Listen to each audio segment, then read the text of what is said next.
All right, welcome everybody back to the Local Lens, Lawrenceville Unfiltered. My name is Louie Campbell, and you are? Dwayne Volkman. All right, so a lot has happened since our first episode when we discussed the notice of violations that the city received. The first one this year. We've since received another one from the Illinois EPA. Had a city council meeting that we posted the full video of on our YouTube page, and we'll just dive into some of this stuff. So go ahead. Yeah, let's I'd like to get into a timeline of how all this began here in just a second, but regarding the two notices of violations specifically, I question whether some of the or all of the other city council members have actually kept up on the timeline of this stuff, and even if they've actually read the reports. Last month's meeting, it appeared that there's at least one council member that was not clear on the fact that we've had two sets of violation reports. You remember that a little bit? Oh, which council member was that? I don't recall. Well, Mr. Waldrop wasn't quite clear, and that could have been just a simple misunderstanding, but it seemed like he wasn't clear that we had a set of an actual violation report in August and one again in September. So I want to clarify that the one in August was done based on the EPA's review of our record of submitting reports, correct? And and also of a report that was made by a resident back in April. The one in September was a physical inspection of the plant. Correct. Those are two different. Correct. Two different violation reports. Correct. And to clarify, the September event you're talking about was a site inspection of our wastewater plant where the EPA came on site. They called Mayor Courtney down to the site, from what we understand, and they called Mayor Courtney and Aaron Tipsett. I don't think any, well, based on a conversation I've had with the mayor, neither of them were there at the time, so they were both, it was a surprise inspection. They were both called down there. So at that time they did their investigation. That's where we got all the information that we had presented previously about the terrible conditions of our in-house laboratory where the EPA shut us down. And based upon the data they gathered during that investigation, they issued a notice of violations on November 26th, 2025 to the city. And based on that September inspection, yeah. Correct. And I have a copy of the notice of violations for anybody who would like to get that. You can contact me directly on Facebook, or you can call or text me, of course. I'll put my number on the screen, and I'll be glad to get this to you. These are official documents. There is no speculation in what we're doing. We're not, this is, we've actually been accused of having an agenda. I had one local business owner who I respect say that he didn't exactly agree with the methods that we're using to expose the information, but he appreciates that we're exposing it, and I respect that.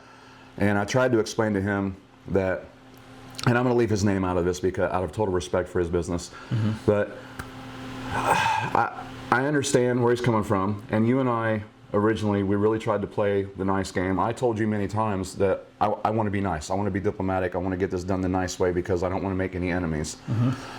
But I kept beating my head against the wall and finding that I wasn't getting any results. I kept getting stymied at every turn.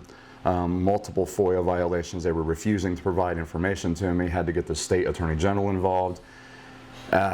Excuse after excuse after excuse, in my opinion, excuses. Trying to, what I feel was cover up the issues. So it's time that we have to play a little bit more hardball. And I hate being that guy because I legitimately love people. I love everybody involved. I'm a Christian guy. I care about people, but sometimes when you stand up to people, it does require a little bit of sternness. It requires. Now, I'm not into this, slinging of personal attacks, but I am into being very vocal and being very pointed when discussing issues of people that you disagree with, if they're not going to be respectful to you in return. You can start out that way, but you know, at some point it may turn into what some people would characterize as I don't know what would be a good word, as confrontational. Confrontational, yeah.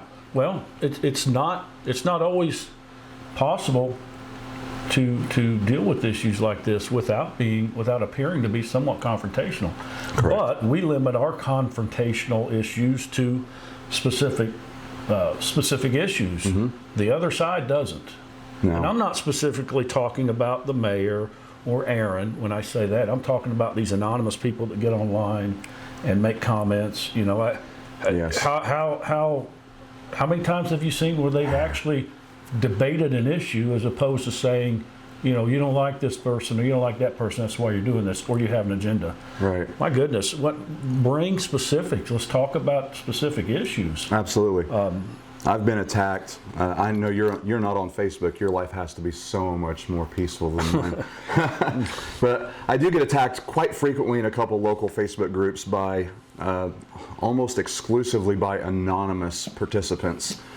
See, there's a feature on Facebook that if the group admin allows it, that you can interact anonymously, obscuring your name from your post, basically not signing your name to your work. I'm not a fan of that.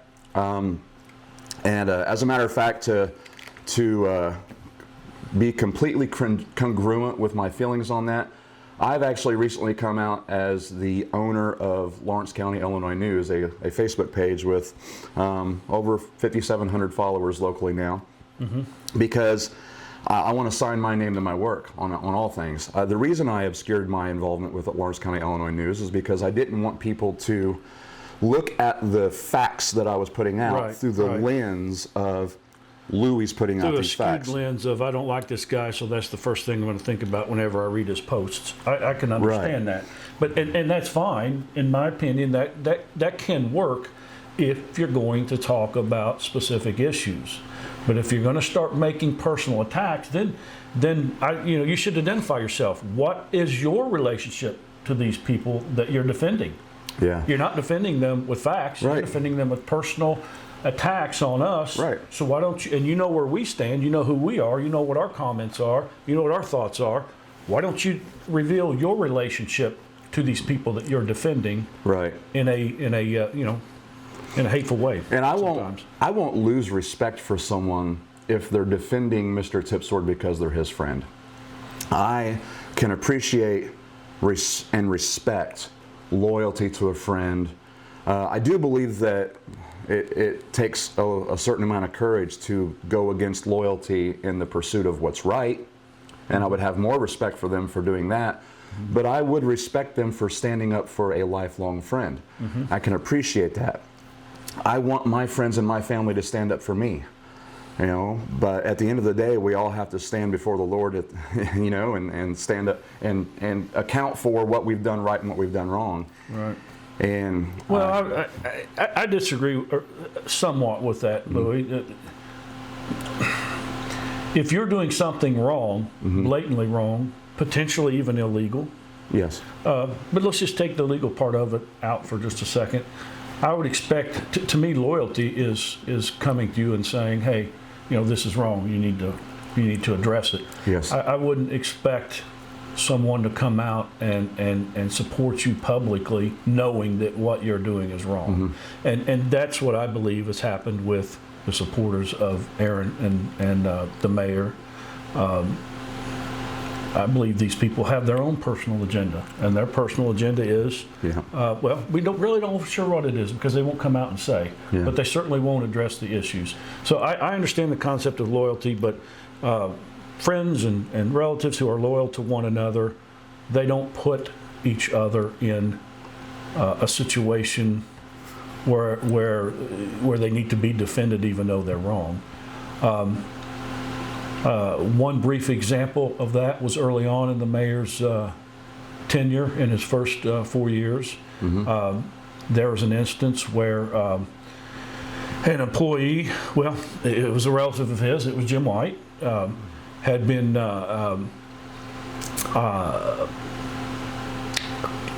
claiming excessive overtime. That's the word that was used in the write-up that the mayor finally had to give him. It was apparently it was brought to the mayor's attention that over a period of many, many months, Mr. White was claiming excessive overtime. I'm not saying he wasn't working that overtime, but the disciplinary record that's in his file uses the word excessive. And he was told to get his job done in 8 hours a day versus 10. Mm-hmm. Now, I had a private conversation with the mayor about that, and I said exactly that. This person should not have put you in a position to have to deal with this, mm-hmm. Especially over a period of many months. Mm-hmm. So that's one example where he couldn't defend him to the point that he wanted once this was exposed. But I questioned why it was allowed to go on that long in the first place. But mm-hmm. that was corrected apparently. So that's just one example of how. You still don't defend someone out of loyalty if they're doing something wrong. You mentioned overtime, and you remember I put together a chart, and I'll try to find that chart and put it on the screen if I can, of the first full year of Mr. Tipsord being our utility superintendent, mm-hmm. Which was 2019. 2020, and then 2021 when David Courtney assumed the office of mayor, and Aaron's income goes from mid-80s to 120, 140, $150,000 a year. Mm-hmm. It jumped drastically after the new mayor was installed. I don't know if it's because the rules were relaxed. I don't know if suddenly in 2021 the amount of work was just piled on. Well, we don't know that. We don't know. But we do know. We do know that there was lack of oversight because the mayor has admitted that in the past that he was not aware of, nor did he monitor overtime by the department heads. Correct. But he claims in the last couple council meetings that he is going to or has started to sign off on overtime. I haven't seen proof of that yet. I will FOIA request that. Hopefully I get the FOIA request. I've sent our last council meeting on December 11th.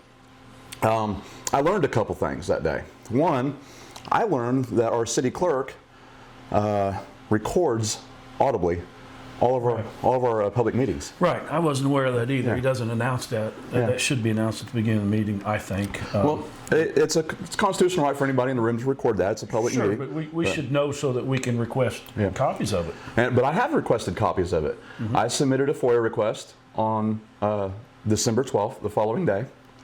Under Freedom of Information Act law, I should have had a response by December 19th. Mm-hmm. That response could be requesting an additional 5 days under the statute, right, or a denial if they can provide a legitimate denial of my request, or to provide responsive documents. Today is December 21st. I have not received a response, and I will be forwarding this to the Attorney General's office, the Public Access Counselor, for help in receiving this information. And the reason I'm asking for it is because the mayor has, on many times, denied stating things that I believe that he has stated openly in meetings. Mm-hmm. And if there's an audio recording of him stating the things that he's denying, right, then I want to bring that to his attention and ask for clarification. Right. One thing was, you had asked the mayor on the December 11th meeting about the fact that he stated to me, mm-hmm, in the prior month, when I asked him about his involvement with the wastewater plant, whether he had visited the plant, and he indicated to me during my questioning of him that he has now, as of September, visited the wastewater plant, but he did not indicate that he'd ever been there before, but he indicated to you on the December meeting that he had. Right, so. But and think of this. Even if he had, to me, that's almost as bad or maybe even worse, because if he had and he saw the lab and the condition it was in and didn't require Mr. Tipsord to clean the lab, which is one of the major violations in this September 16th report. So either he's been there and he wasn't observant, or he did see the lab and did. The fact is, it wasn't cleaned, and it was shut down by the EPA. Right. Or he wasn't there. We don't know. Right. When I say he wasn't there, I mean in the past, prior to September 16th. And that brings me back to it's a catchphrase that I learned from a boss years ago. He's prior military. It may be a military phrase. I don't know. I never served. But the phrase is, you inspect what you expect. And if you expect the lab to be clean, sanitary, and operational, then you inspect it to make sure that that is the case. Mm-hmm. If you expect your workers to be on the job site by 8 a.m., then you inspect that to make sure they're on the job site at 8 a.m., and so on and so forth. And I think there's a serious lack of inspect what you expect with our city leadership. Yeah, it's, kind of what I thought was a comical note regarding that kind of thing is, did you catch the part of the meeting where he actually said, well, I'm not going to throw the city clerk under the bus regarding when I asked about the signing off of the timesheets for the department heads? Did you catch that he actually brought the city clerk into it? That's not the city clerk's job. Yeah, and I said that during the meeting. It's not his position. Yeah, it's not his responsibility. It says supervisor at the bottom of the timesheet, supervisor signature. That is not the city clerk's job. So he tried to bring the city clerk into it to cover for him, in my opinion, for his lack of oversight. To share the blame when it's clearly not Rodney's fault that it's not being done, because it's not Rodney's job. Right. Rodney should not be held responsible for the failings of the mayor to conduct his duties. Right. So, I thought that was kind of strange that he would even bring that up. He's done that in 2 different meetings, talked about Mr. Nolan's involvement in these timesheets. Mr. Nolan just looks at the numbers and writes the checks. He's not there to approve or disapprove overtime. And this overtime issue should be approved beforehand, in my opinion. Any business would require that. I agree. So anyhow. Yeah. Obviously, in emergency situations, you have a water line bust, things like that. You have to take care of emergency situations. I'm not saying overtime shouldn't be worked. Right. The boss should know about it. But if it's overtime for anything other than an absolute emergency, then it should be prior approved. Yeah, right. I agree with that. So, but let's go back to.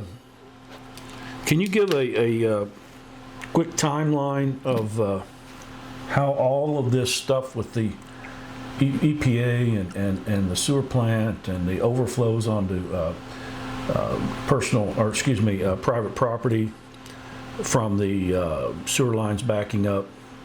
Can you give a rundown of how all I'll try. Involvement? I'll try. Yeah. So, people in Lawrenceville are intimately aware of the mass flooding that we had early April. It was an extraordinary rain event we had. And that caused what's called infiltration into our sanitary sewer system. According to our sewer superintendent, Mr. Tipsword, our storm sewer system, and our wastewater, our sanitary sewer system, are not integrated. And I'm going to take him at his word for that. But cracks in the pipes and such do allow for groundwater to infiltrate. So when we had a massive flood event, that infiltrated our sewer pipes, and it caused surcharges of massive amounts of water pressure. There were apparently, according to later inspections, root ball intrusions, especially in the Lincoln Heights area, that resulted in a lot of major sanitary sewer overflows into people's homes and onto their private property. Anytime that there is a sanitary sewer overflow that escapes what is supposed to be an enclosed system, there is a reporting requirement. 24 hours by phone, 5 days in writing. And Mr. Tipsword is aware of that now, but he claims he was not prior aware of that. That's a requirement of the EPA. Yes. So a resident in the Lincoln Heights area, who I'm not going to name to protect his anonymity, had invited the mayor to his home while, according to him, raw sewage was geysering from the pipes and flooding his crawl space for 15 hours. Right. The mayor witnessed this personally. This resident asked repeatedly for help. This has been happening to him many times over the years. They've had thousands of dollars of damage and multiple times. At one point, this resident asked Mr. Tipsword, so what do I have to do? Call the EPA? And according to this resident, Mr. Tipsword said to him, rather flippantly, call the EPA. They're not going to help you. So he took him at his word, accepted the dare, called the EPA. Right. That's how this started. That's how this started. The EPA got involved investigating the sanitary sewer overflows, and that led them to pulling a lot of records. DMRs. DMRs are discharge monitoring reports, where we are required to submit lab reports of our discharge that we're putting into the fresh water, the river. Into the river, yes. Yeah. And that's according to the Federal Clean Water Act, we have to submit these lab reports because they want to make sure that we're putting stuff into the environment that's not going to kill the environment. Right. Kill animals, kill wildlife, kill people. It's toxic. Right. Yeah. So during that investigation, they discovered that multiple reports were late or missing altogether. And then they noticed something really peculiar. Peculiar, excuse me. Multiple months in a row, the readings of things like ammonia and such were identical readings. And this caught the attention of the investigators because as experts in wastewater treatment and environmental protection, they understand that in a living biological system, that doesn't happen. You know, we're under the understanding that we have a body temperature of 98.6 degrees. Do you know that's not the case? It changes all the way through the day. Right. All the way through the day. Right. In a living biological system, things change. Okay? So the strength of the influent, that means the waste coming into the plant. Okay? Anytime we have a sanitary company, for like a local plumbing company that pumps out cisterns or whatever and dumps at our plant, that's going to change the strength of the influent coming into our plant. Anytime we have a massive rain event, that changes the strength of the influent. That changes the balance of all of the bacteria and chemicals and stuff in the plant, okay? Right. Temperature swings. The temperature goes up 10 degrees, it's going to affect the activity of the bacteria in the plant. The bacteria is there for a purpose. It's important. It digests the waste. Right. But it's going to affect their activity levels. Just like when you get out on a cold morning, you're not going to be as active as if you get out at 75 degrees, okay? The rainfall, because all of our tanks are open air. So the precipitation that falls into those tanks is going to throw off the balances. All of these things throw off the balances. It is, I'm not going to say impossible, but nearly impossible and highly unlikely, highly irregular to have identical readings month after month after month. And that was the case for, I think, 11 or 12 months. Right. And one of the responses provided to the EPA by Mr. Tipsford was that he didn't realize that he was using equipment that wasn't calibrated properly. And he didn't realize he was supposed to dilute some of the samples. So, I mean, I'm not a professional, but it makes me think that he was getting a max reading each time, because either it wasn't diluted or the equipment wasn't calibrated properly to read higher readings. So to both those points, okay? But let's not lose track of the timing of what's happened here. Okay. So we'll double back on that. Yeah. Okay. So on the timing. So then we go forward. We're served with a notice of violations on, it was dated August 13th, 2025. The city received their copy August 15th, according to the mayor. That's what he stated in an open meeting. And that violation report was based on investigations by the EPA. Not investigations by us. Yeah. By the EPA, going back to the April event, and also another event that occurred in July where a resident had reported that as well. Yes. But I want to make clear here now that at this point, I don't know when you became aware of this, but I was not aware of any of this until May or June. It was probably the same time frame for me. Yeah, it was when one of the residents in question got up and spoke at a council meeting, and it piqued my interest. Yes. You know, they gave a very good presentation, and they were just asking for help, and no one was helping them apparently. So I questioned them after the meeting. That's been my involvement. It has not been a personal vendetta against anyone. It was to help these citizens out. And again, I wasn't aware of it till well after a month, maybe 2 months after this, these incidents had happened. Well, the resident that was dared to call the EPA saw all of the activity that I have on Facebook with when I ran for city council and otherwise holding reporting the notes of the city council meetings. So he reached out to me hoping that I could help. And I have volunteered a lot of my time since then working with you and with the other residents to try to get him some help.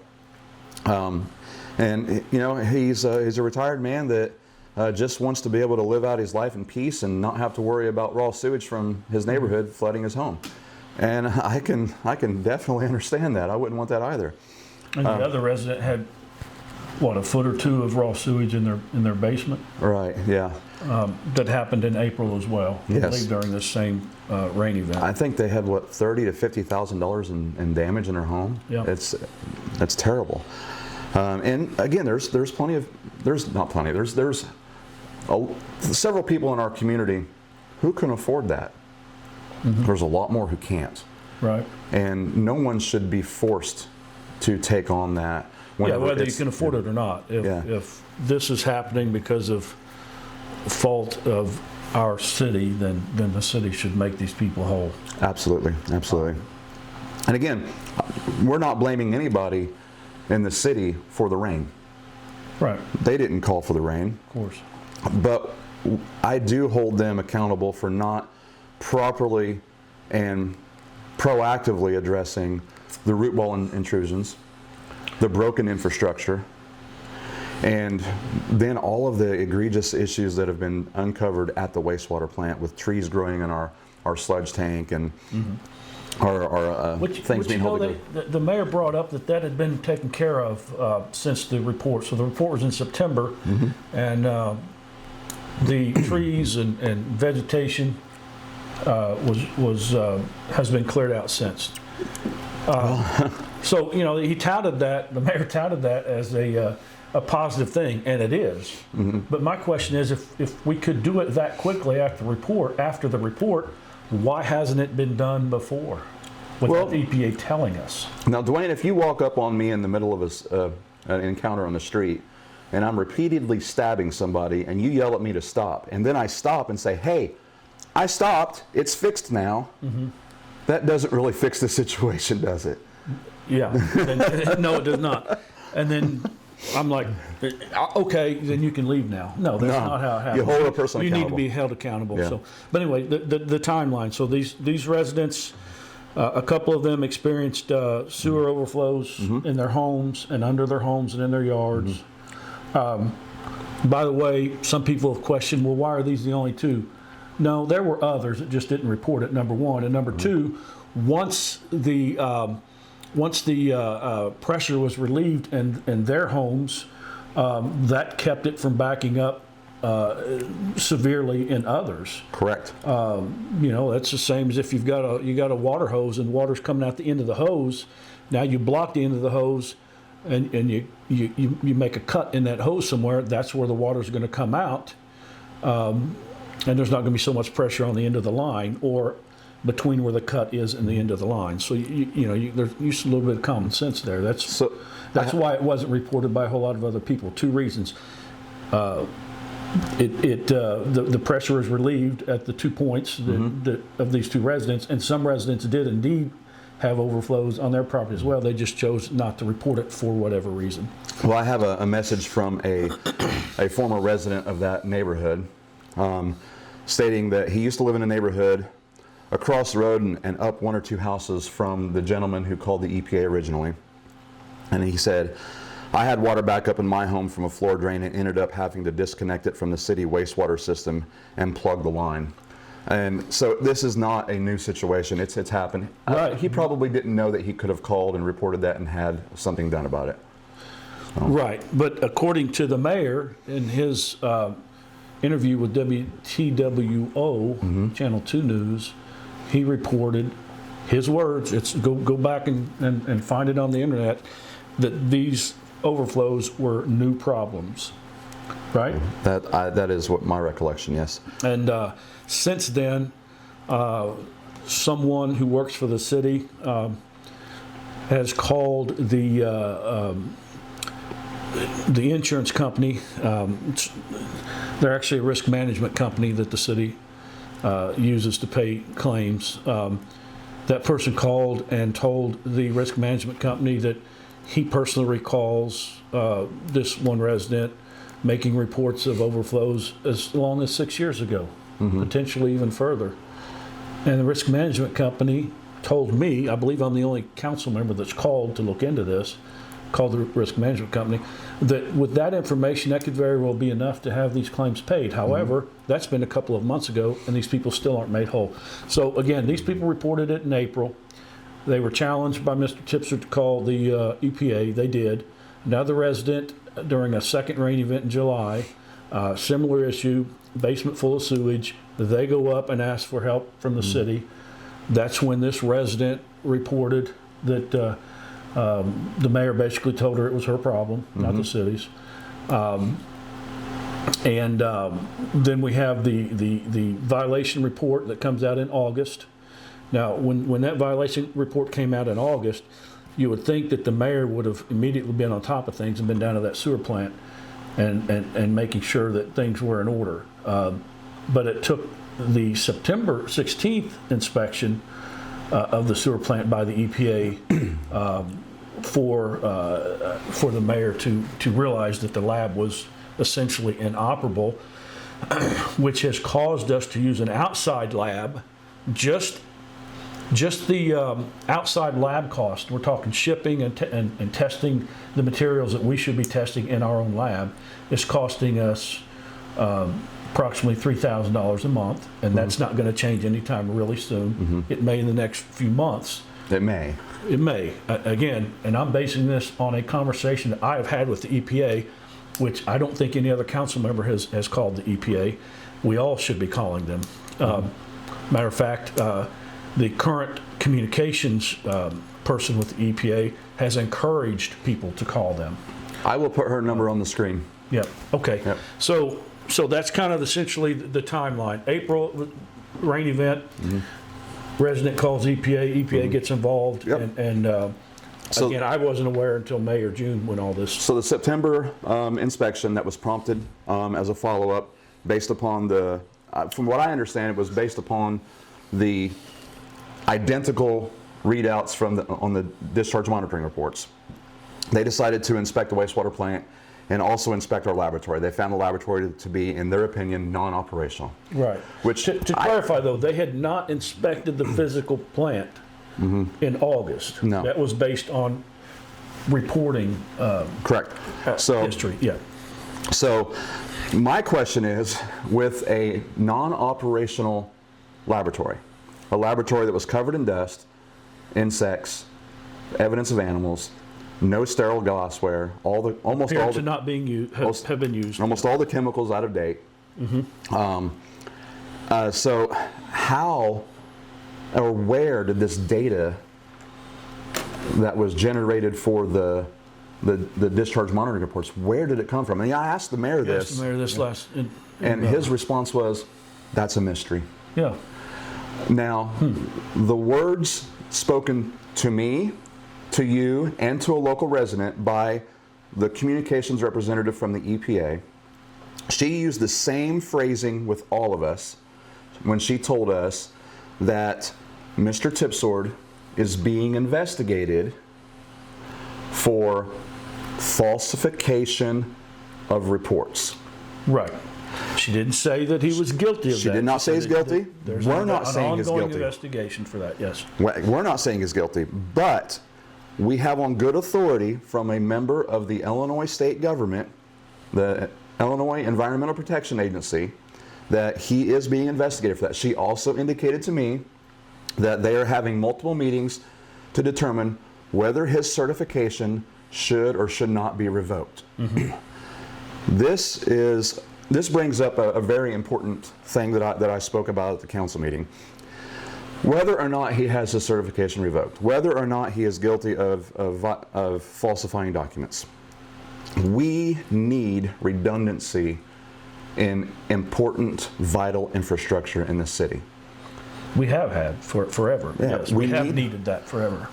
So right now, Aaron Tipsword, from what I understand through all of my FOIA requests, he is the only person employed by the city who has a Class 1 wastewater certification, which our NPDES permit requires. Mm-hmm. And he is the only person holding a Class A water certification for our water plant, which we have to have that as well. That essentially means Aaron Tipsword has the City of Lawrenceville over a barrel, unless we can find someone else who has the equivalent certification to replace him. Right. We must have a second person with those certifications. If for the unfortunate situation, it's Christmas time, there's going to be weather, what if he's in an accident? You know, that would be terrible. You know, his family would be devastated. You know, but our city has to continue operating for the people that pay their taxes here. Mm-hmm. We have redundancy for the mayor. If the mayor gets hurt, injured, or goes on vacation, we have what's called a pro tem mayor that can serve in his position. The council has the ability to appoint an acting mayor. Mm-hmm. We have an assistant chief of police. We have these things in place in other city infrastructure, but the one position that absolutely requires a very specialized certification, and we have no redundancy, we have no backup plan, and that to me is the epitome of irresponsibility. That's a failure of responsible management, yes. Yeah, and we need to have that. And I have suggested to the mayor, I sent an email to the mayor, I sent a copy to each of the council members, including yourself. I have invited each council member to sit down with me. I don't know if any of them will take me up on it. I have sent every council member multiple documents from the EPA. I don't know if any of them will take me up on the invitation for an open conversation. It doesn't have to be on camera. I would love for it to be on camera so people can see, they can witness how open you are. They can see how interested and involved you are in trying to represent your constituents. How informed you are as yes. well. On the redundancy thing, just a quick anecdote of mine that where I made sure I had that going on in a business that I owned. Some of you may know I used to own a restaurant, and I didn't have just one person that knew how to cook. I had several cooks, and because of that, I was able during the several years that my wife and I owned that restaurant, I could probably count on two hands the number of times that we were closed in a period of a couple years. We were open 7 days a week, and the same cook wasn't there every day. And sometimes a cook called in sick. We had to have someone come to work on a day that they were scheduled to be off. But literally less than 10 times, and those were holidays. Those would have been Christmas, Thanksgiving, those kind of things. But other than that, we were open all the time. We couldn't have done that if we had just one cook. Right. So again, you know, it goes back to the management that we have. This should have been done years ago. You know, I want to hit on one of the claims that was brought up in the meeting. The mayor read a lengthy statement at the beginning of the meeting, stating that he's not going to make a change in the management of our utilities department, indicating that he is going to keep Mr. Tipsword in charge. And that is the mayor's prerogative until the state of Illinois steps in. He may not have a choice, but in the future. But why would you make a statement like that before the investigations are done? Right. The state of Illinois may take that option away from him by either revoking certification or if there are charges levied against Mr. Tipsword, then he may lose that position there. But it was interesting that he made that statement. One of the things he said was that they have not provided him adequate help to equip him to be successful in the role. Right. And so I have actually questioned the prior operator of both water and wastewater plants. And what I learned was he actually operated both plants with at times equal staff, and other times one less staff. And here's an interesting thing. He always got his lab reports done right. The plant operated really well under his leadership. And do you know, Dwayne, that during the time that he was operating the plants, the water department was required to manually read all of the meters in town? Yeah. So he had more workload and was able to get it done with, at times, less manpower. Right. And he didn't make $74,000 a year in overtime. In overtime, right. Yeah. And you know, when he found out how much overtime Mr. Tipser was earning, he told me his jaw about hit the floor. Wow. Yeah. I'm not going to name the individual. People can look up records and find out who he is, but he's asked to remain anonymous. I asked how long we've been understaffed at the last meeting. I got no straight answer. I've asked if Mr. Tipser has requested help and been turned down in the past several years. Didn't really get a straight answer. Everyone can look at that on the posting that you made of the city council meeting.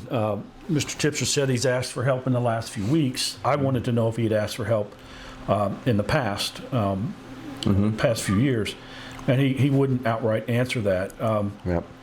Now, a person could make the argument that that with more help, that would result in less overtime for Mr. Tipser.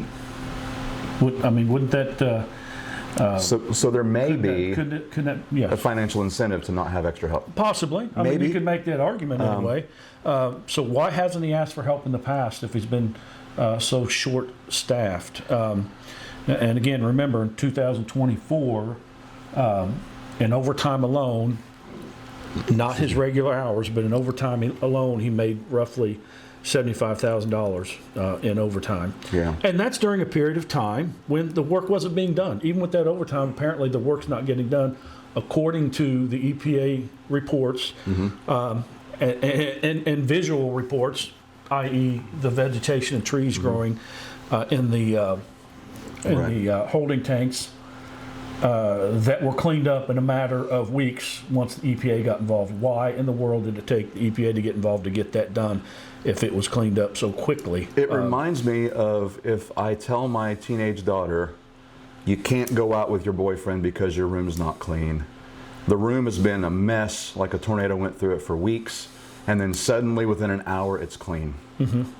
Only under the threat of punishment is the work finally done. Good point, yeah. And that's bothersome. I want someone who's going to be proactive. I want someone, and I understand, I can't imagine being passionate about wastewater. This is sewage water. I can't imagine being passionate about it, but I know there are people who are passionate about it. And we deserve to have someone who's passionate about making sure that the water we're putting into the Amberall River, which goes into the Wabash, into the Ohio, into the Mississippi, and all the way down to the Gulf of America, it's clean. You know, it's a problem. So, you know, back to the point of asking for help. You know, the following day, I submitted a FOIA request to the City of Lawrenceville, which this FOIA request was responded to. And I asked for records dating back to August 1st of 2018 to present, of when, during any public meeting that includes committee meetings or any meetings with the mayor or any notes or anything in his employment file, any records whatsoever that the city have that would indicate that Mr. Tipsord has asked for help or that there has been discussion of staffing at the wastewater or the water plants. And for the time period from August 1st, 2018 until present, the only responsive records they have date back to August 13th of this year. Of this year, yeah. After the EPA got involved. That's 7 years that he's been in charge there, that he's never asked for help. But in April, after the massive rain event, during the city council meeting, when he is allowed to get up and give his department head report, which is a heavy responsibility, he's got two major departments to report for. he got up and gave a very eloquent report. A lot of water. Yep. No mention for, guys, I need help. Right. I've been at every council meeting this year. Never, guys, I need help. Never. Yep. And that is a failure of leadership. Yeah, and when I pressed him on that issue at the meeting, he ended up saying that he wouldn't discuss it any further unless I wanted to talk to him in an executive meeting. Well, first of all, he doesn't get to call those meetings. Sometimes you wonder who's running the show there, but he's not in a position to call those meetings. And even if one is called, he doesn't automatically get to go in there. But what happens in those meetings is then I and other council members that are part of that meeting can't talk about that meeting outside of that meeting. I want all this stuff to be transparent. I want to have this discussion in front of the public. Now, I wasn't talking about, when I was questioning him about the lack of staff that he claims that he's had, I wasn't questioning or debating whether or not he should still have his job. I was asking questions that the public deserves to know, and that he should have willfully answered.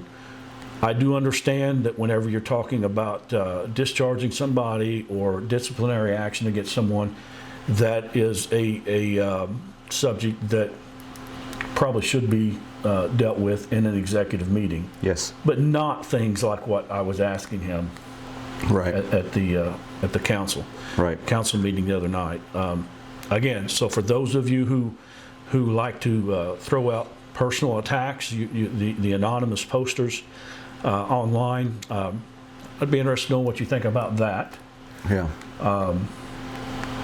And again, say who you are. Let us know your relationship to these people that you're defending. Well, you brought up Chief Jim White earlier, had been disciplined for some overtime issues, and I got to give it to the chief that I have witnessed him speaking during his department head reports, indicating that his department needs to hire help. Yes, or needed equipment. Equipment. He does almost every meeting. Not every meeting does he have something major to report, but most meetings he gives an adequate report to the council. So the council needs to have this information. And by the way, he is, I do have to say this about him too, he's the only one that I saw before we requested the time sheets for the supervisors. He's the only one of the four that was handwriting his beginning and end time on his time sheet. Yeah. I don't understand why it's even a debatable issue as to whether or not we should know when our employees are at work. The way it stands right now, we don't know. We just know how many hours they worked a day. How many hours they claim to have worked today. How they claim to have worked today, but we don't know the specific start and end times. Mr. White has been doing that, at least for the last year that I looked at their time sheets, and he's the only one. He is the only one. I've seen that as well. And I made a motion until, which I think is taking way too long to come up with a timekeeping method using time clocks of some sort. That was a little bit of a debate at this last meeting. But I made a motion to require employees to just simply write down the time they get to work and the time they leave. And, the only person that voted against that motion was Victor Fritsch. Yeah, and I was going to bring that up because... You want to talk about that now? Or? During my remarks to the council, I had brought up an issue that appeared to be an open meetings violation that involved the mayor and two aldermen that met at City Hall. The mayor's accounting of the situation was that he was meeting with Alderman Russell Goins, and then Victor Fritsch happened to come in, sat down for a minute, and then he got up and left. Mr. Fritsch said that he came in to check his mail, then he left. I questioned them repeatedly, were you discussing city business? To which they all said, no, we're not discussing city business. But just moments later, Alderman Goins did admit that he was there to review employee timesheets, and I don't understand how that doesn't relate to city business, but Right. that is city business. Yeah. 3 members of the corporate body were there while this discussion was happening. That does require a notice to the public under Open Meetings Act. It was a violation of open meetings. Mr. Fritsch. There were phone calls made to the mayor's office to speak to the mayor, and the answer they got was he is in a meeting with 2 council members. With 2 council members, yeah. So again, we let's be both called to verify that, and that's what and it wasn't just us, but yes. Yeah. So yeah, because we were tipped off by another community member that let us know about the meeting. That's why we looked into it. Yeah. So anyway, toward the end of this exchange, Mr. Fritsch, I was asked by Mr. Goins, well, what time did Mr. Fritsch show up? I said, I don't know. No, you guys didn't tell us any of this information. You didn't notice us of this meeting. Mr. Fritsch said, well, you should know you're the one that's having us follow it. Right. And out of character for me typically at a meeting, because I'm usually very, very polite, very cordial. I want to be respectful to the people who are elected to these offices. But I confronted him about something. And I said to him, I said, you know, you're the one who just a couple of months ago at a meeting had the words F-U-C-K Volkman written on your folder for anybody who walks by to see. Right. And he responded, not to deny it. He said, so? Yeah.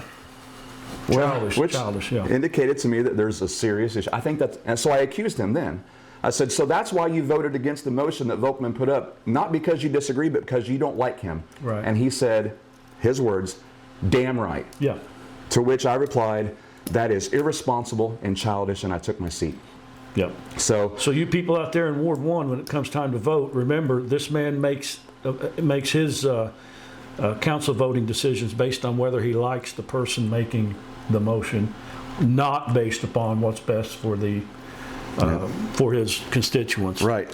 And I'll tell you what, I've voted for things in the past. I had it's been a couple years ago. I had a reporter come up to me from the day of the record and tell me that he respected that I voted a certain way on an issue because he knew that that vote would potentially harm my restaurant.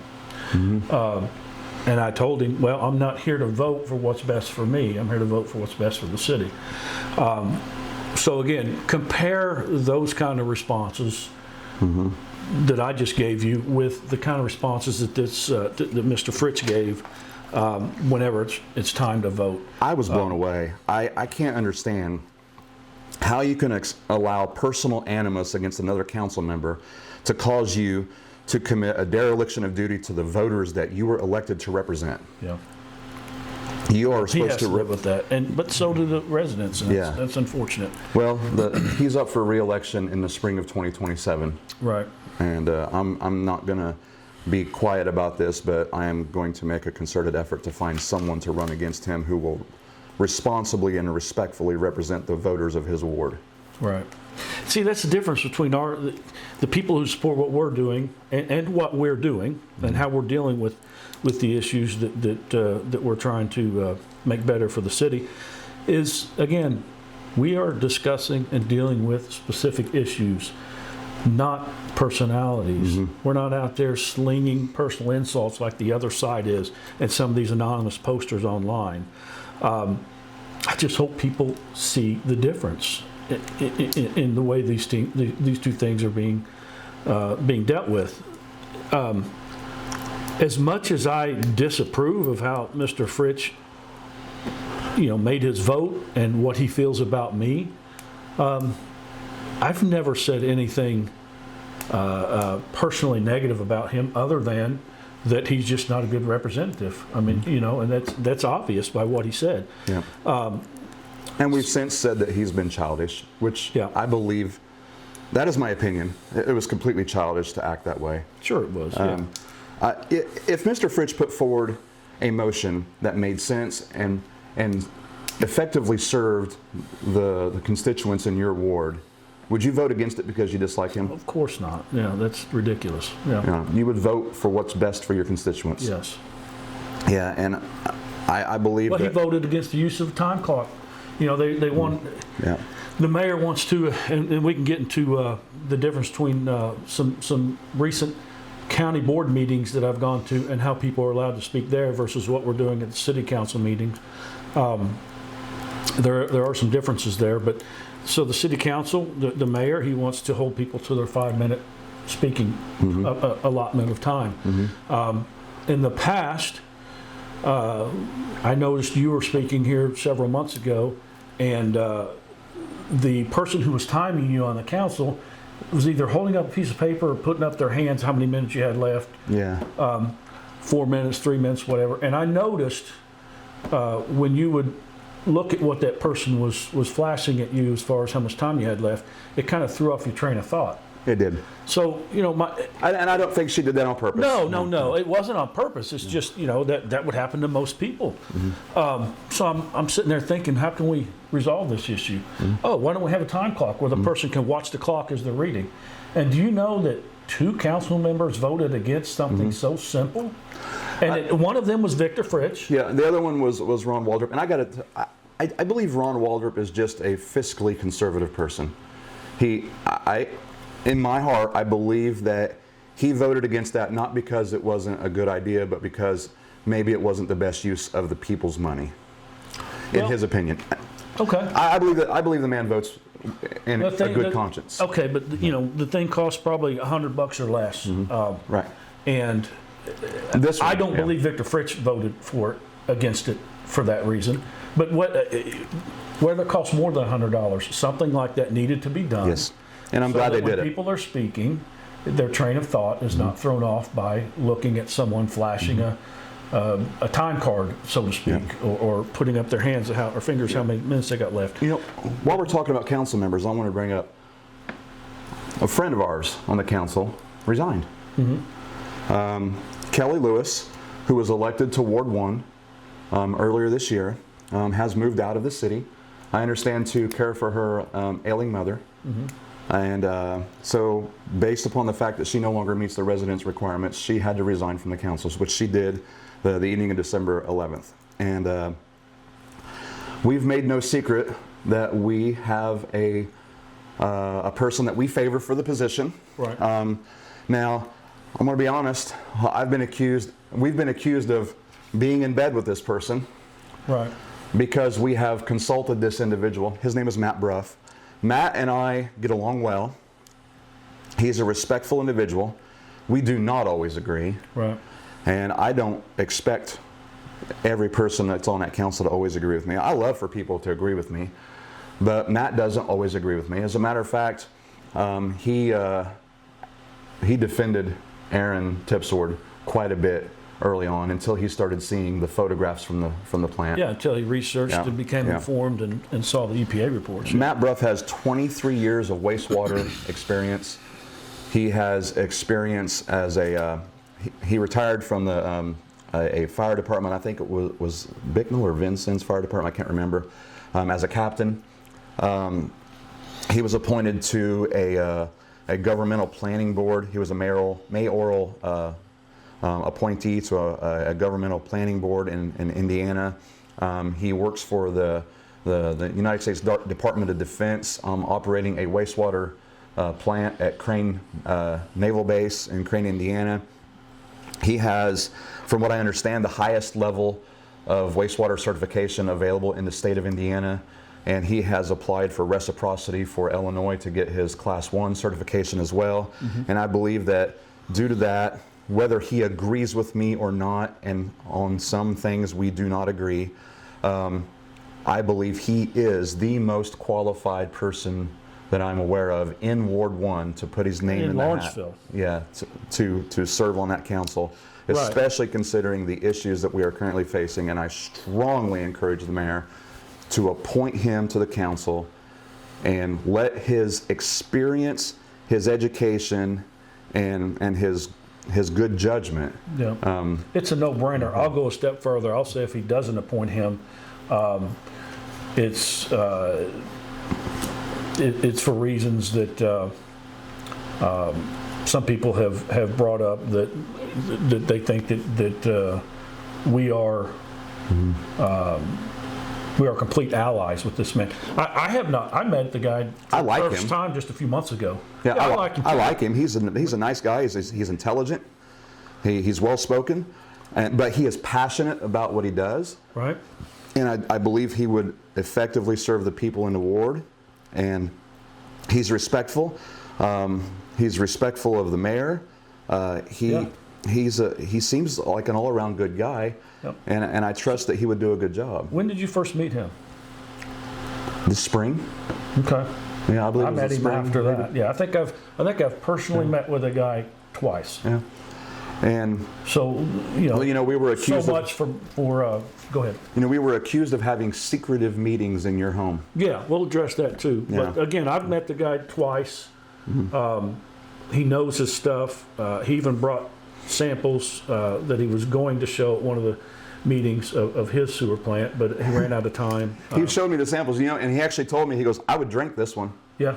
This was treated sewage water that was treated. And he said, "I would drink this one." And during one of the first meeting we had, first or second one we had, after reading that EPA report, do you remember what he said?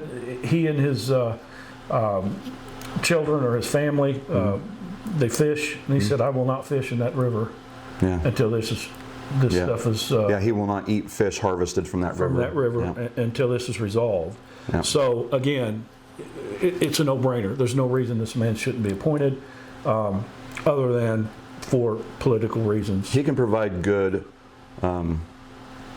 oversight to the sewer department. He should be appointed, and then he should be a member of the utilities committee. Absolutely, he should be.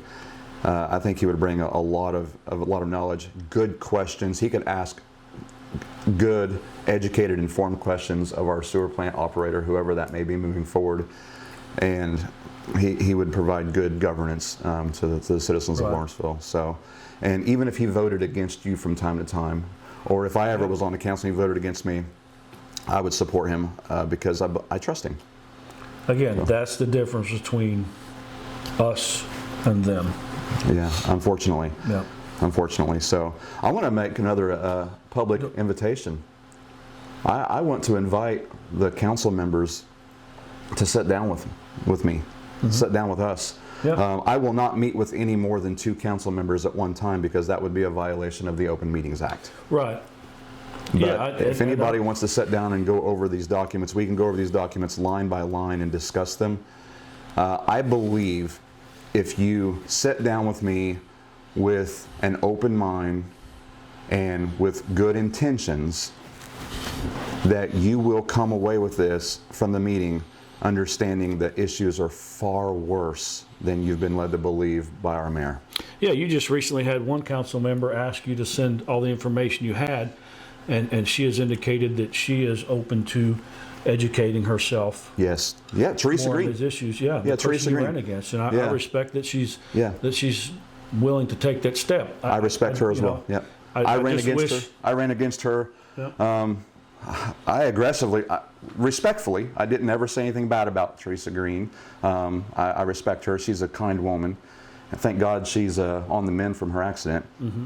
But she did indicate that she would like to review the documents. I sent them all to her, and I just want to publicly thank you, Teresa, for being open-minded enough to take a look at this information.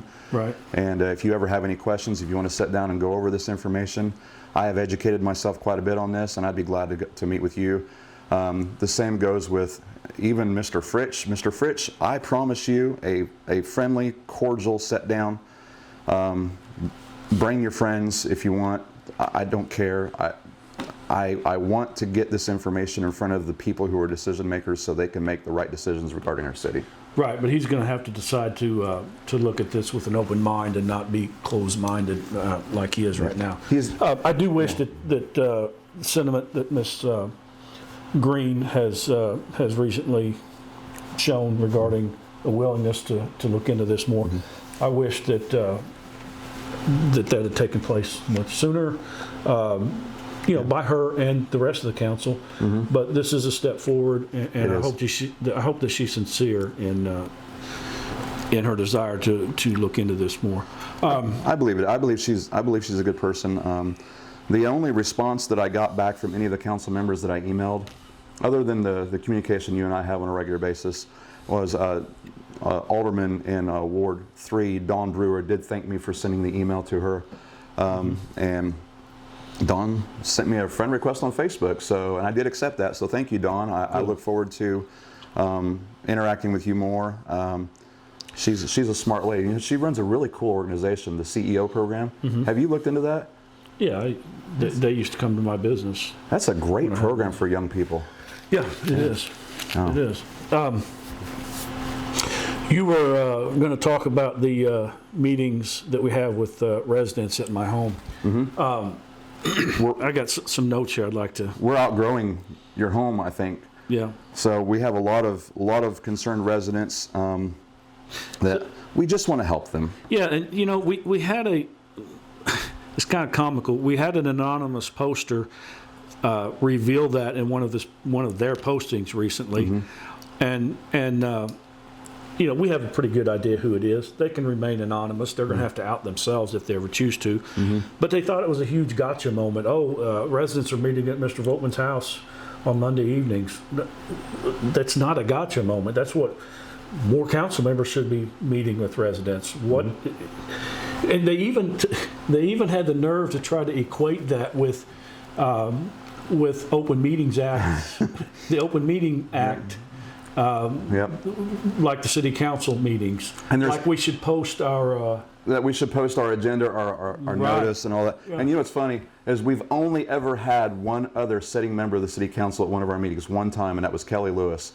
We have been very careful to make sure we never violate an open meetings rule. Right. But as far as, you know, suggesting that we should be held to the same standards of a city council meeting and post our agenda instead, just come to the meeting. First of all, we're not a government.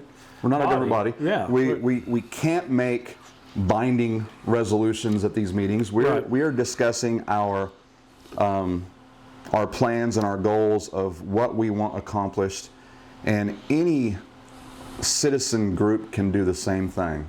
Listen, we're going to be hosting meetings moving forward to hold our city leadership accountable, to achieve goals. Maybe in the future, say we want to get a skate park. Maybe we organize a group of people together to plan for the planning and execution of building a skate park in town. I don't know. But we're allowed to do that. I suggested we get a group together, and you know, when the weather's nice, we go around town and pick up trash off the streets and sidewalks. Great idea. You had a resident suggest that online here several months ago. I think you reached out to them and told them, hey, if you're interested, get with Dwayne and let's set something up. So it's not just about this. Don't just talk about this. Listen, we're not meeting on Monday night saying how can we get so and so fired. Does that come up in discussion that someone wants that to happen? There are citizens who want that to happen. Just watch the last recording of the meeting. How many citizens asked for that to happen? Several citizens asked for this individual to be fired. And these people can speak on their own behalf. I don't always know what they're going to say when they get up there. No. They have their own voice, so don't think that these aren't independently minded people and intelligent people. To be fair, there is some coordination. Sure. We developed some poster boards for the last meeting to display some of the information for the public who attended the meetings, because we want to educate the public. So there is some coordination in that regard.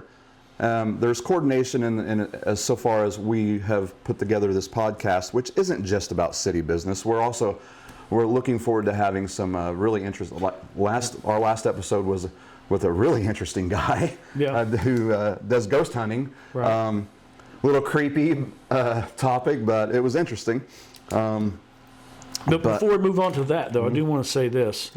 To this anonymous poster that thought that they were, had a huge gotcha post there. If people want to meet with the group that we meet with, whether it's right now it's on Mondays, it could be changed to other days, reach out to Louie or myself. My phone number is available from City Hall. It's at 618-843-9034. And Louie's got some ways for you to reach out to him online.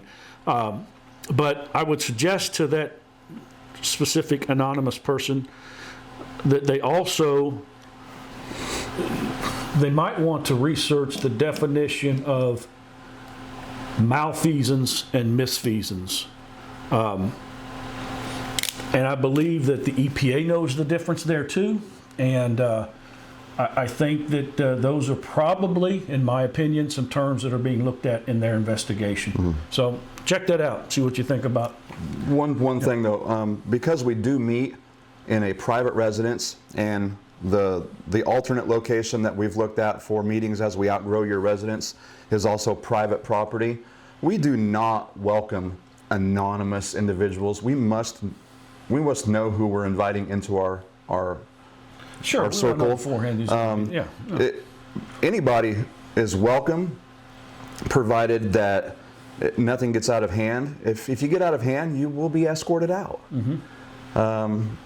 But if you're there to have a substantive conversation, polite, respectful, even if you 100% disagree with us, it is welcome. Yeah, these people that are showing up now, these are what I describe as salt of the earth people. I've not heard anyone at any of these meetings, not even not heard, it's not happened, where we get up there and we put down somebody in a personal way. It's like, okay, we disagree with this person on how this is being handled. Yes. How do we get our point across? How do we show that that person's point is incorrect? That's what this... We had an individual at our last meeting who had a pretty strong disagreement with some of our methods. Like, thought we should be going about this a different angle, and we don't have to get into the specifics, but thought we should be going about it at a different angle. And that person was welcome to speak their piece. We, as a group, decided how we wanted to handle that, either as individuals or as a group, and we all parted respectfully.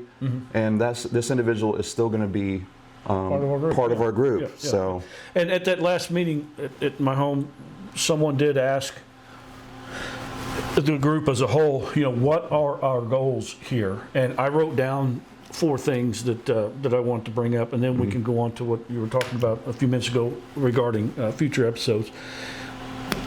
Accountability. Yes, right now, currently, it's regarding the sewer plant issues. But in the future, it'll be other things. So our goals are to hold people accountable. Also, regarding the current issues, one of my goals is to make sure that the families that suffered financial loss to their homes are made whole in the April and July issues. So that's one of my big goals. They need to be made whole. I believe that the investigation into whether or not the city was at fault is taking way too long, and I believe that the mayor does have the ability to further this investigation and move it along a little bit quicker. That's my opinion. One of our goals is to get other people, as you mentioned earlier, certified to run the sewer plant,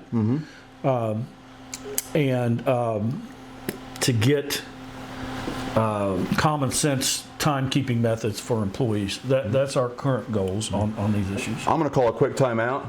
I'm going to cut the video because I'm going to go run to the restroom. So back on camera. Oh, that was needed. And I know it's okay to do that in a podcast. You know how I know that, Dwayne? How do you know that? I saw Joe Rogan do that one time on a podcast. He had to go to the bathroom really bad, so he just timed out. But he had Jamie there to stop the recording. We don't have a Jamie. Yeah. So we have a Dwayne and a Louie. Right. Right. It's also okay just because you got to go to the bathroom. Yeah. Right. So anyway, where we left off was this person at our meeting had asked to define what our goals were. Accountability, families made whole, certify others to run the plant as a backup plan, and let's get a handle on this employee timekeeping issue. It's nothing to do with the performance of the employees. That's not what this is about. It's just good fiscal and managerial responsibility that is not being fulfilled at this time. And I have some other goals that I've mentioned at the meetings that I have too. Sure. I want our group specifically to now, though. So But future goals would be for future projects in the city that we want to support as a group. candidates for city council and mayor if we want to, as a group, to support certain people. I believe most of the people in our group are going to support you for your reelection should you choose to run for reelection.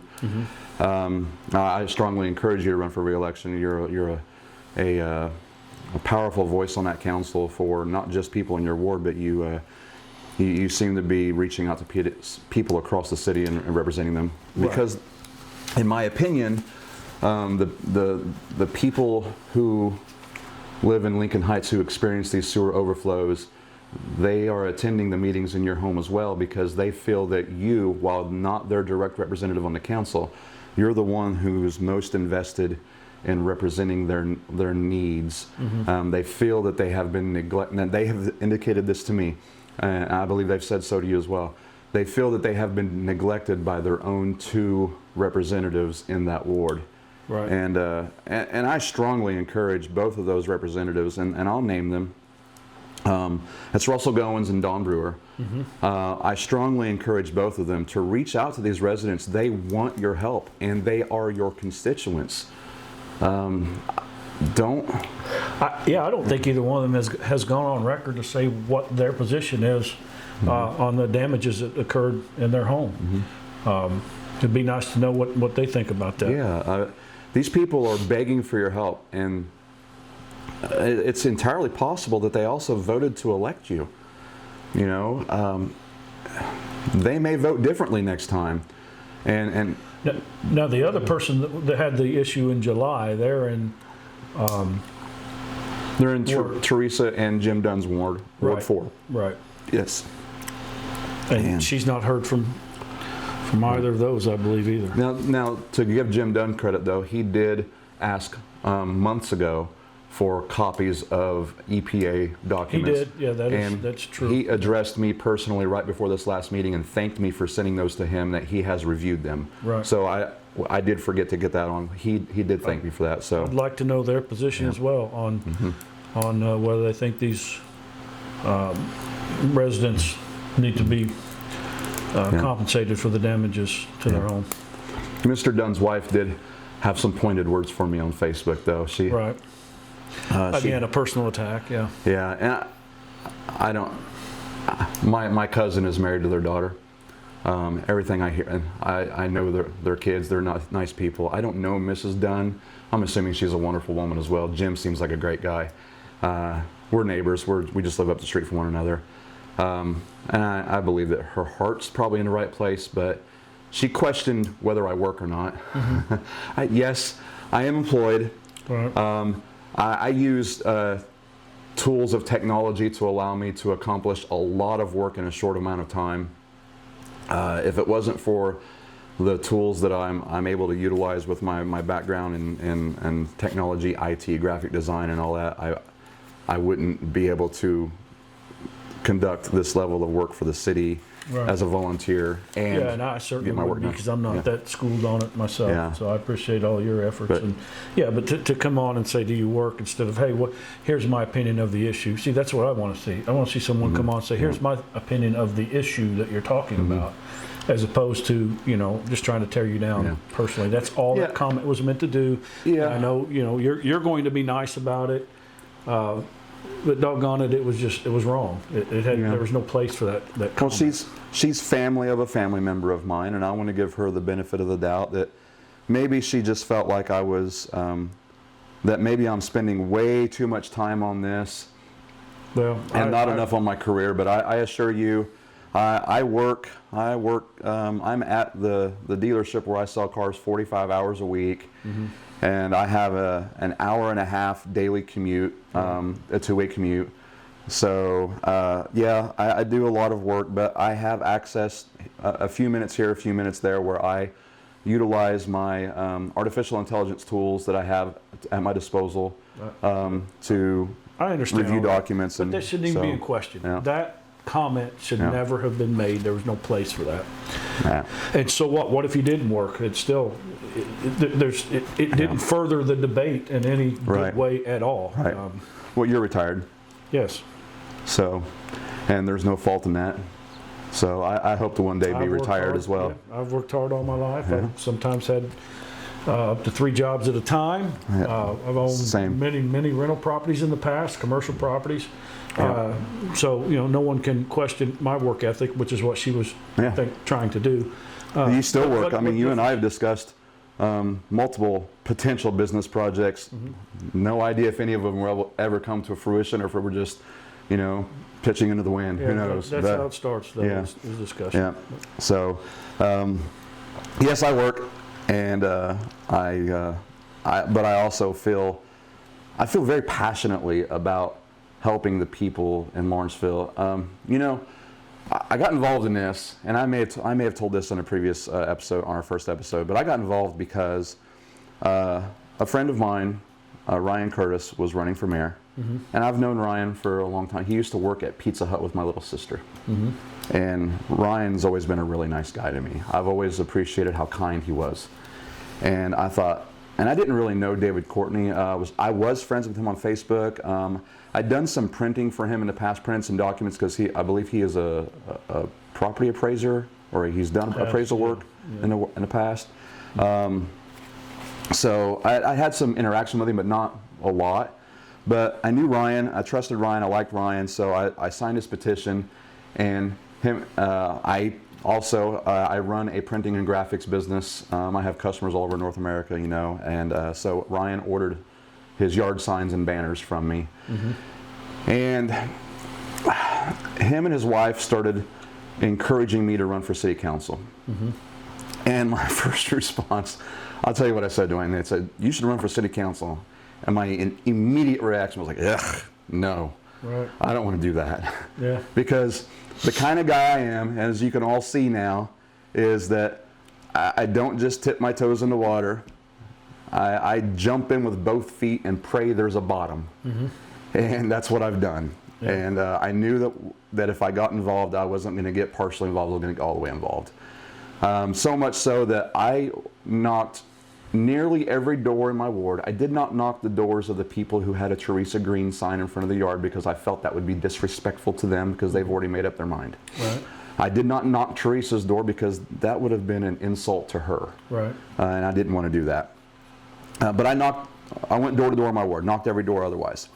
And a promise that I made to everyone was that I am going to be your voice. And I handed them all printed materials that had my phone number on it. So I want to be reachable and accountable to you.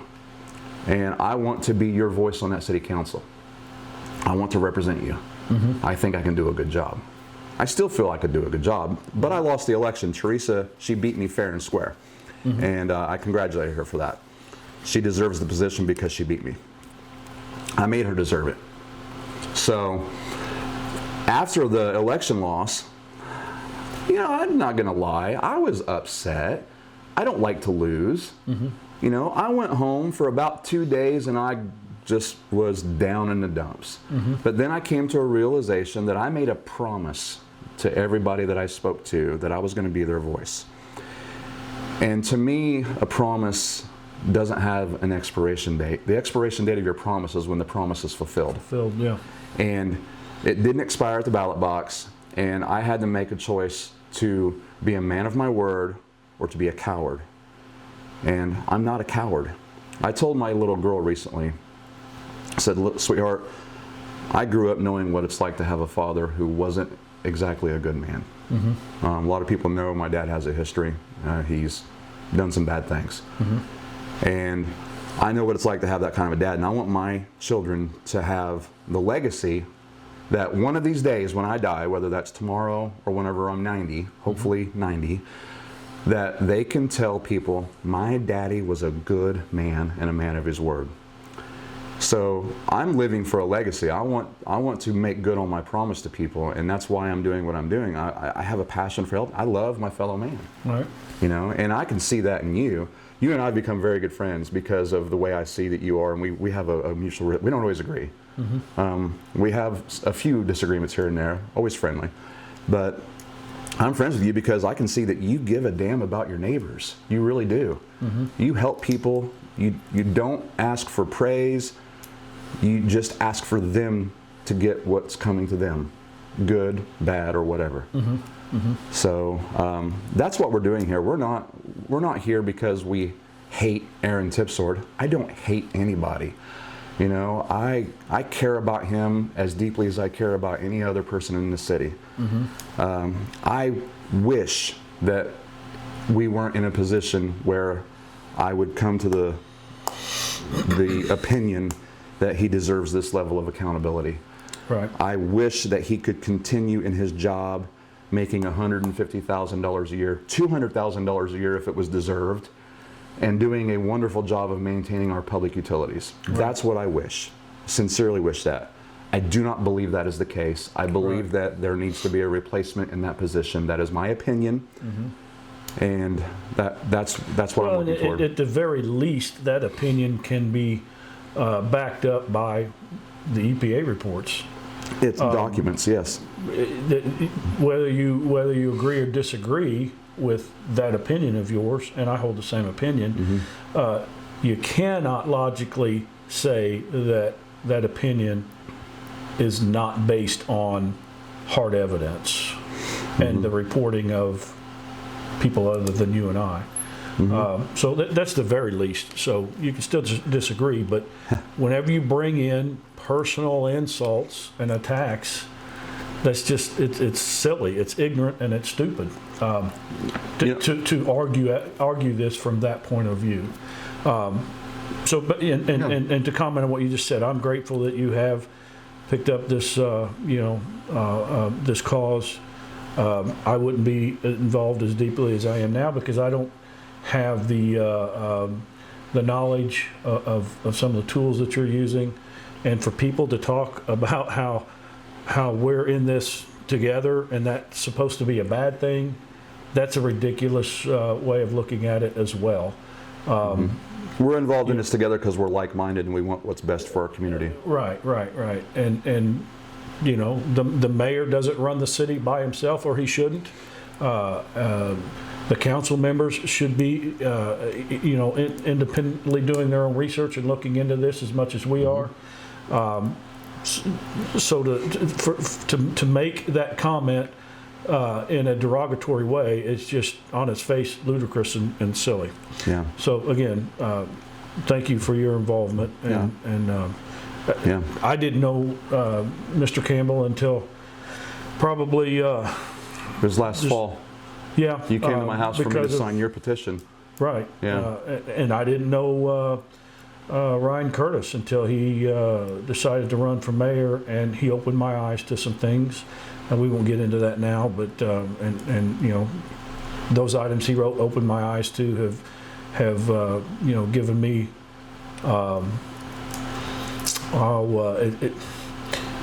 It has given me the renewed spirit of representing the people that I was elected to represent, as opposed to just showing up at meetings every month and devoting only that time to these issues. Which is, admittedly, I was part of that. I didn't look into things as deeply as I should have, and regrettably, I'm embarrassed to say that that's one way I used to deal with things, but I don't look at it like that. Hindsight is 20/20. Yeah. It's funny. During the campaign for city council, I was accused of pursuing that for a personal financial gain, and that's funny. I have lost business. I sell cars professionally. Well, I like to think it's professionally. But I have lost customers who disagree with what I'm doing. It has cost me financially, and it's a matter of public record, so I'll go ahead and ask you, Dwayne, how much money do you get paid for being on the city council? $250, and that $50 that's for partial phone payment. So $250 a month, and plus a $50 stipend for your phone. Yes. So no, $200 plus the $50. So is that right? Okay. So it's not a lot of money. Right. It's clearly not enough to change my financial destiny. Right. It's not. It's certainly not worth the grief that we've been experiencing lately at all. And when I say grief, I'm talking about these anonymous online posters and the pushback I've received at the council meetings. It's certainly not worth $250. The attacks on my character, Yep. the threats, the harassment, calls to my workplace threatening my life, Right. which was unfortunate.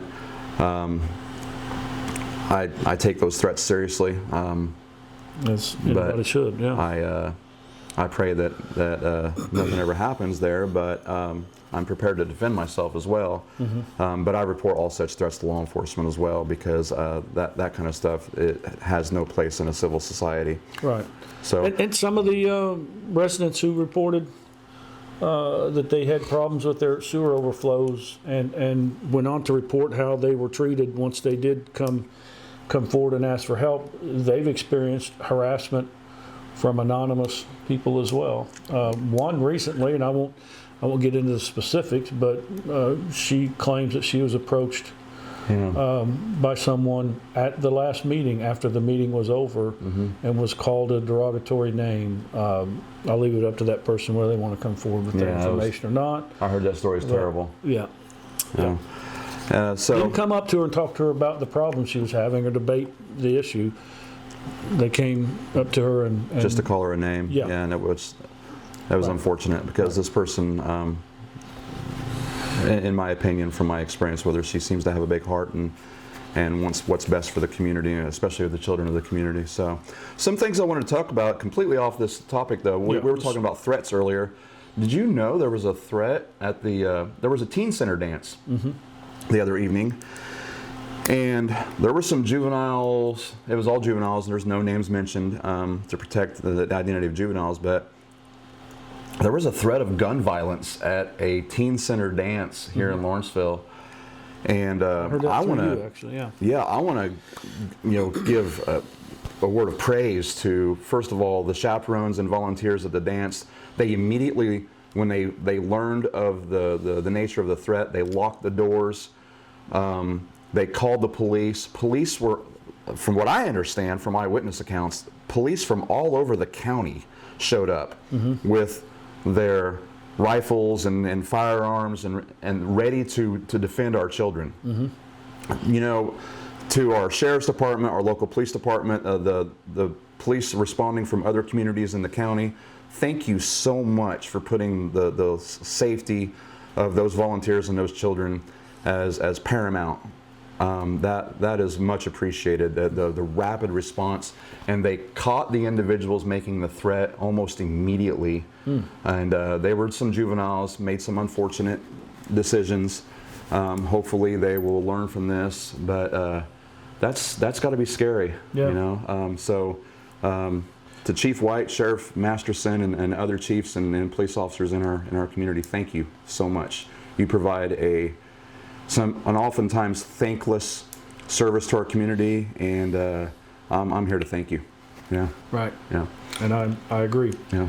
Yeah, I'd heard it from you, and I was helping a neighbor move some furniture yesterday, and he brought it up and said that his daughter was at the dance as well, and that was her first dance she's ever been to. And she's traumatized by it. And I want to say also, the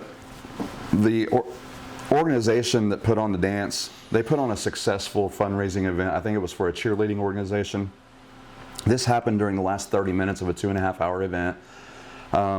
They're not responsible for what happened. They actually acted swiftly and decisively to protect the children. Please don't hold it against either the teen center, which is ran by the Delts, the local Delts. Right. Teresa Green is a member of that organization. Please don't hold it against them. They provide a wonderful service to the community. They rent the facility out for private events, but also they do fundraising events there. This teen center has been in the community for a long time, and it's provided a safe environment. This is a one-off thing. So don't hesitate to send your children, because clearly the response was swift and responsive.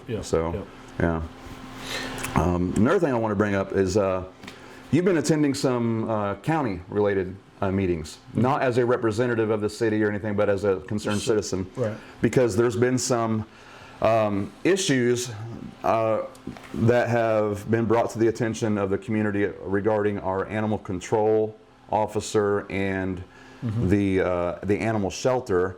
The daughter of a current Lawrenceville police officer had been retaliated against, in the opinion of some people, retaliated against and terminated, rehired by the county board Well, they made due a to good decision there, I think. yeah, due to some problems that have been reported at the facility, and we're gonna try to get. We have a couple guests that we're gonna try to get on the show for a future episode to discuss this. They're interested in making sure that the animals are properly cared for and that there's proper leadership at the facility. So can you tell a little bit about what you've experienced at these county meetings? Well, I'm just now educating myself on it. I can tell you that at the first meeting I went to, which was of a subcommittee of the county board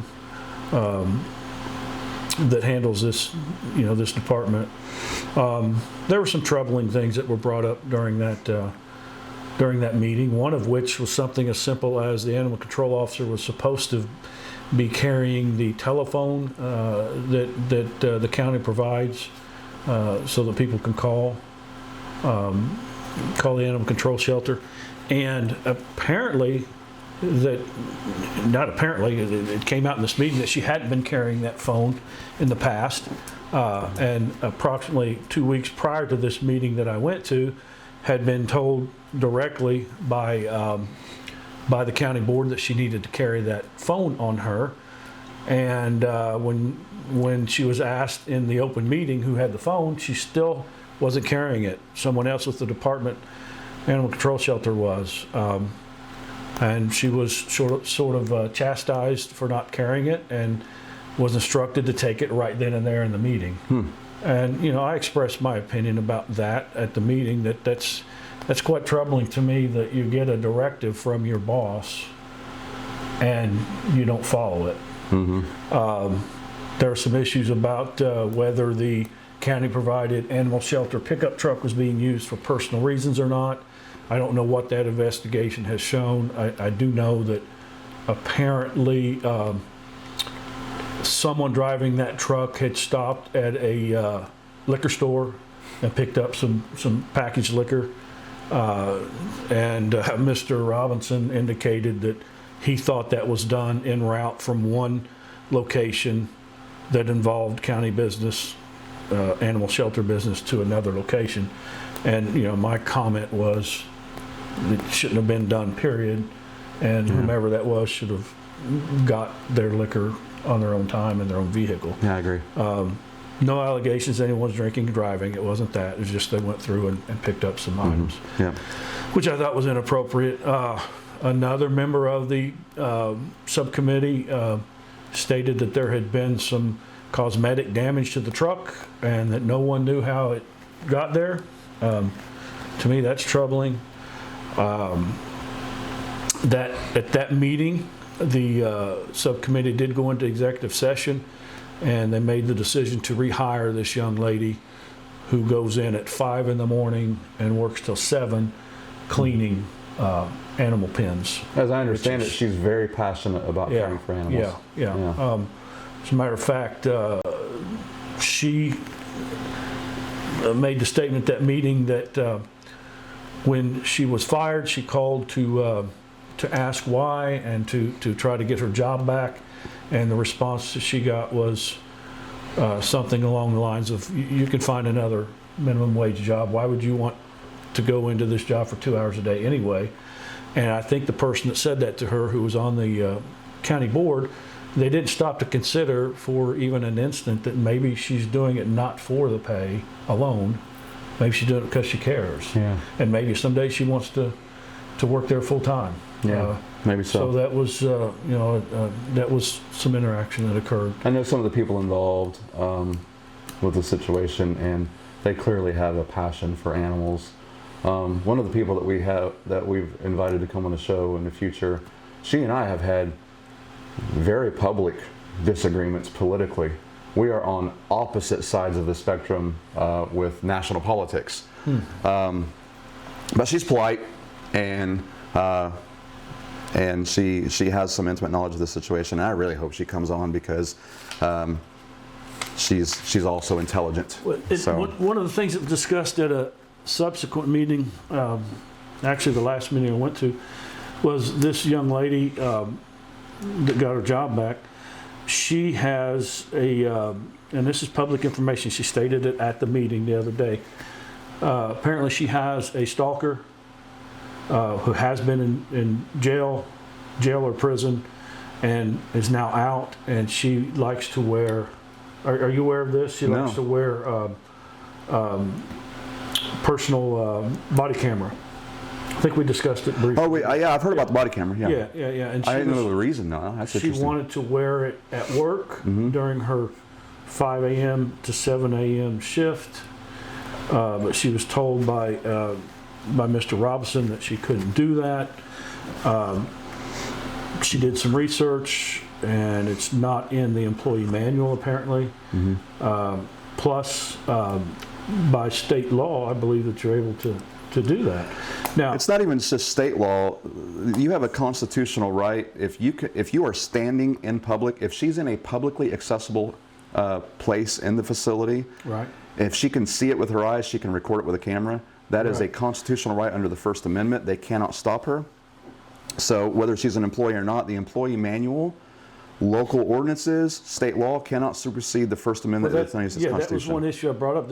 The council discussed the possibility of rewriting the employee manual, or not rewriting it, but adding to the manual to address this issue, because there's nothing in it to address it now. And they were considering adding to the manual a statement that employees couldn't wear these kind of devices. And I cautioned them to make sure that whatever additions they make to the manual regarding this specific issue, make sure it doesn't go against law.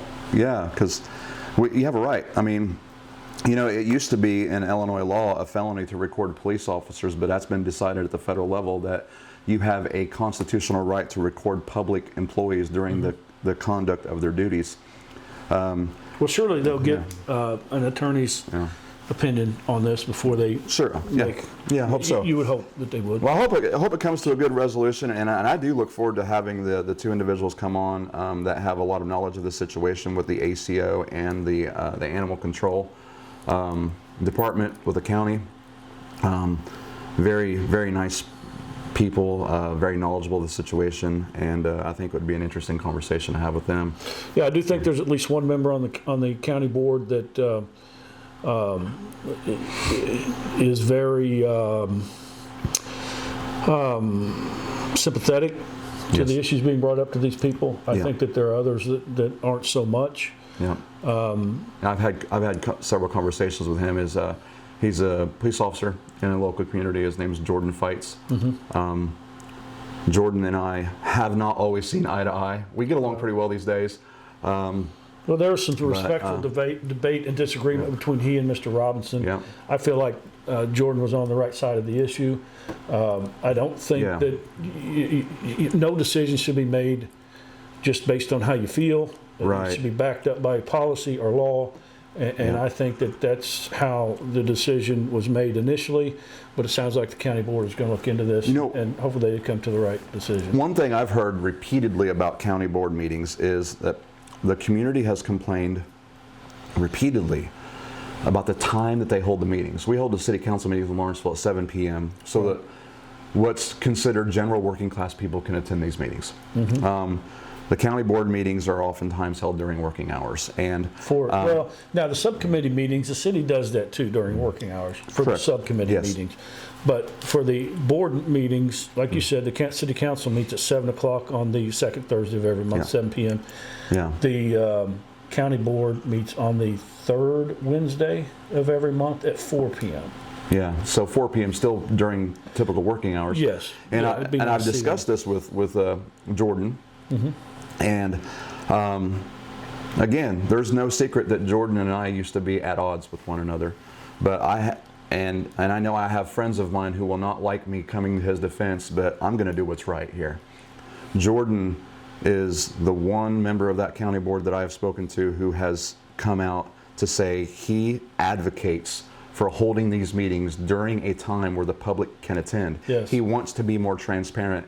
He has indicated that the more transparency for the county board, the better for the community. He does want this. So for that, I applaud him for his push for more transparency.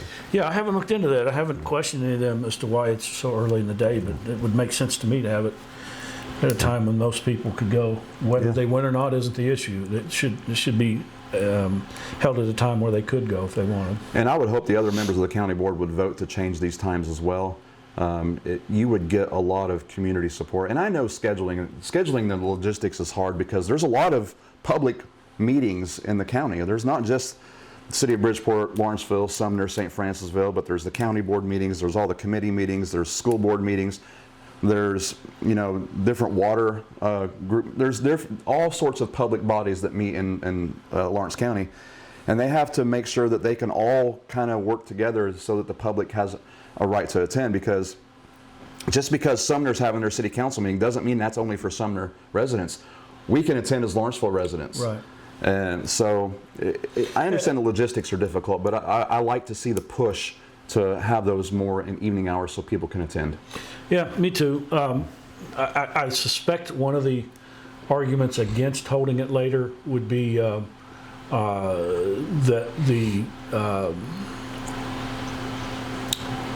the city, or not City Hall, the courthouse is open during that time. So if it's held later, they have to make arrangements for people to be able to get in. Yeah, there's but still logistics. Yeah, there's some things that have to be worked out. But figure it out. Hold it somewhere else if you have to. In the interest of public access and transparency, I 100% support it. And again, to Jordan or anybody else on the county board that supports this, I applaud you. But I tell you what, if that is one of the points that the other side who wants to have it earlier in the afternoon make, I mean, that's a legitimate point. That's a logical issue or logical debating point. I still think it should be held later, but I haven't done the research to find out where they could hold it or what it would take to open up the courthouse. Also, since we're talking about county stuff, I would invite members of other public bodies in Lawrence County that ever want to come on and talk to us. Come on and talk to us. We would love to have other guests. Let's talk about some of the things we have in the pipeline. Sure.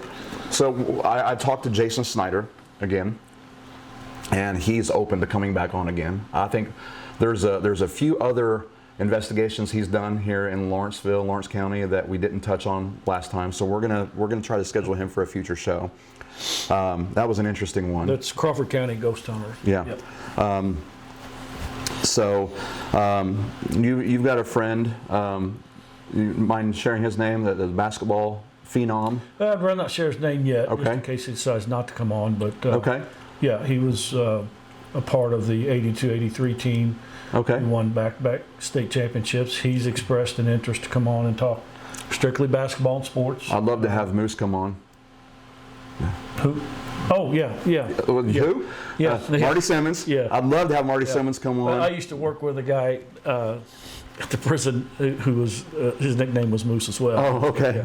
Yeah. No, I would love to have Marty come on. That would be awesome. That's not who I'm talking about, though. Okay. That has said this guy lives local. Darren Blair is another one I'd like to have come on. I like Darren. We get along really well. He's an interesting fellow. And he's got a lot of not just background in the basketball, but also as a professional baseball scout. Yeah. And Lawrenceville has a professional baseball history. Yeah, you were telling me that the other day. The Javelines. They played at the Oilfield Diamond down there, I guess, from what I understand. Yeah. I published a story on the Lawrence County. Town, you mean? Yeah, Lawrence County, Illinois News page that I run about the Javelines, and we had a famous professional baseball player that played there. So I forget his name right now, so my memory's failing me. But so the people with the ACO situation, we're going to have them on. Hopefully, I've reached out to ACO, the Animal Control Officer Okay. situation. Yeah, I have invited members of an environmental group to come on. One individual, it's with an organization. What was their name? The environmental organization that we've been discussing recently. The guy from Effingham? Yeah. Sierra Club? The Sierra Club. I have invited a member of the Sierra Club. They're an environmental accountability type group that they help with situations like what we're facing. They're actually intimately aware of the situation we're doing there. They're having regular meetings about what's going on in Lawrenceville as well. I've invited him on, and so if anybody out there would like to come on the show and talk about things that are interesting to Lawrenceville, whether it's Lawrenceville history, lore, important events, if you're a member of a government body here locally, a concerned citizen, or if you know somebody who would be an interesting guest to come on, please reach out to us. We would love to have that. This isn't just going to be, forgive the phrase, this isn't just a bitch session. You know, we want to have constructive conversations with people. We want to have interesting shows as well. Right. And so if you have a subject that you'd like to see us talk about, but you don't want to come on, let us know the subject. Let us know, and if we can do our research and have an interesting conversation, or find a guest that would come on that can shed light on things that we're maybe not aware of, that would be great. Right. I'd love to have the mayor come on, Sure. even past mayors. You know, people who have served in the role previously, I would love to have them come on and talk to us, because they have a unique perspective on things as well, and they might be able to change, change our minds. I doubt it, but they might be able to change our minds on some things, and I welcome that. So I have invited publicly former Mayor Don Wagner on the show in a Facebook comment. Love to have him on. He was the most recent mayor prior to Mayor Courtney. Right. Love to have Mayor Courtney come on if he'd be willing to accept the invitation. Any member of the city council, former city council member Kelly Lewis. Kelly, you're a friend. I appreciate you, I respect you. Would love to have you come on. My voice is going a little bit. I'm sure people are probably appreciating that. Right. So anything to add, Dwayne? No, like I said, if you've got any other subjects, anybody out there, a subject that likes to do some research on and sit here and discuss, send that to Louie, and yeah, absolutely. We'll see what we can do. Awesome. I think this has been a nice conversation, and we'll look forward to having another one soon. Thanks for watching. Just so people know, we had planned to have some other people on. At one point, two different people couldn't because of an illness. Yeah. And the timing wasn't right for someone else. So we'll certainly have other people on soon. Absolutely, yeah. And we're going to keep doing this. Be sure to subscribe to the channel, hit the notification bell so that you can get notifications of future episodes. I'm gonna continue to try to record city council meetings that I attend and post those to the channel as well. And so share this, share it everywhere you can on social media.